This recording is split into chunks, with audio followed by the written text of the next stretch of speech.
Twende. Hapa ni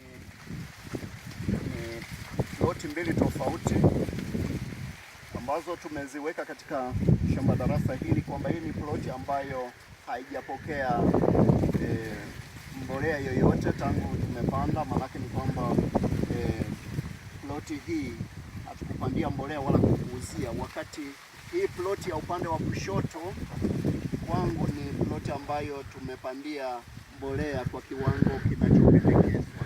Lakini tunaweza kuona hata tofauti yake kwa maana ya uzalishaji, kwa maana ya kiwango cha uwezo au kimo chake, urefu wake unaona iko tofauti, na hata nguvu au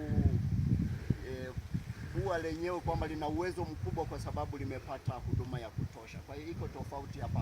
Kwa hiyo katika uzalishaji inaonyesha wazi ya kwamba watu wanajifunza kwamba kumbe matumizi ya mbolea sahihi yana matokeo mazuri, kwa sababu huwezi kupata hasara ila inakulipa.